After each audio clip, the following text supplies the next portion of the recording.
Chapter 73. The Prairie. To scan the lines of his face, or feel the bumps on the head of this leviathan, this is a thing which no physiognomist or phrenologist has as yet undertaken. Such an enterprise would seem almost as hopeful as for Lavater to have scrutinized the wrinkles on the rock of Gibraltar, or for Gaul to have mounted a ladder and manipulated the dome of the Pantheon. Still, in that famous work of his, Lavater not only treats of the various faces of men, but also attentively studies the faces of horses, birds, serpents, and fish, and dwells in detail upon the modifications of expression discernible therein. Nor have Gall and his disciple Spurzheim failed to throw out some hints touching the phrenological characteristics of other beings than man.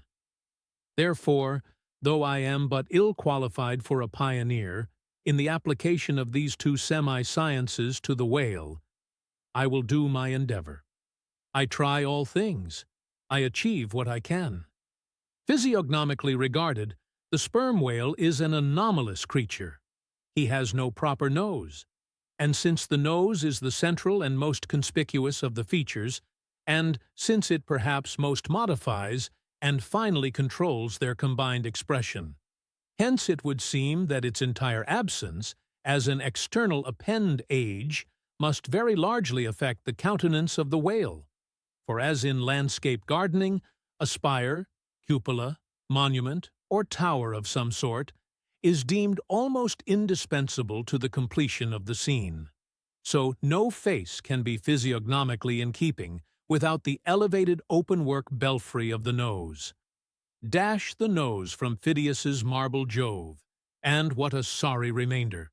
Nevertheless, Leviathan is of so mighty a magnitude, all his proportions are so stately, that the same deficiency which in the sculptured Jove were hideous, in him is no blemish at all. Nay, it is an added grandeur. A nose to the whale would have been impertinent. As on your physiognomical voyage you sail round his vast head in your jolly boat, your noble conceptions of him are never insulted by the reflection that he has a nose to be pulled, a pestilent conceit, which so often will insist upon obtruding even when beholding the mightiest royal beetle on his throne. In some particulars, perhaps, the most imposing physiognomical view to be had of the sperm whale is that of the full front of his head. This aspect is sublime. In thought, a fine human brow is like the east when troubled with the morn ing. In the repose of the pasture, the curled brow of the bull has a touch of the grand in it. Pushing heavy cannon up mountain defiles, the elephant's brow is majestic. Human or animal, the mystical brow is as that great golden seal, affixed by the German emperors to their decrees. It signifies God, done this day by my hand.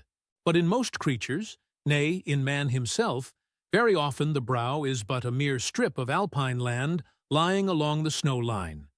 Few are the foreheads which, like Shakespeare's or Melanchthon's, rise so high and descend so low that the eyes themselves seem clear, eternal, tideless mountain lakes.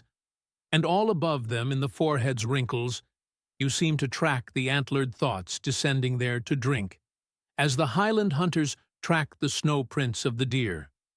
But in the great sperm whale, this high and mighty godlike dignity inherent in the brow is so immensely amplified that gazing on it, in that full front view, you feel the deity and the dread powers more forcibly than in beholding any other object in living nature.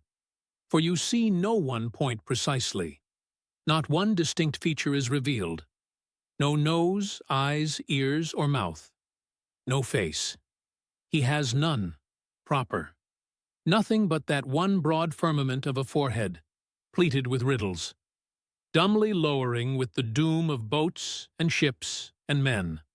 Nor in profile does this wondrous brow diminish, though that way viewed, its grandeur does not domineer upon you so.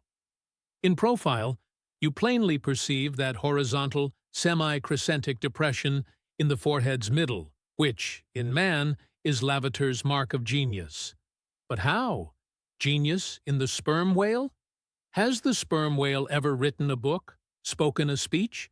No, his great genius is declared in his doing nothing particular to prove it. It is moreover declared in his pyramidical silence.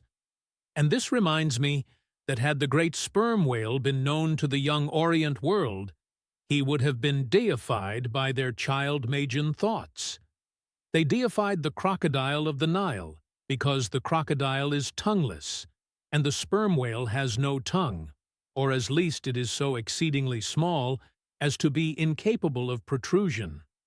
If hereafter any highly cultured, poetical nation shall lure back to their birthright the merry May-Day gods of old, and livingly enthrone them again in the now egotistical sky, in the now unhaunted hill, then be sure, exalted to Jove's high seat, the great sperm whale shall lord it. Champollion deciphered the wrinkled granite hieroglyphics, but there is no Champollion to decipher the Egypt of every man's and every being's face. Physiognomy, like every other human science, is but a passing fable. If then Sir William Jones, who read in 30 languages, could not read the simplest peasant's face, in its profounder and more subtle meanings, how may unlettered Ishmael hope to read the awful Chaldee of the sperm whale's brow? I but put that brow before you. Read, if it you can.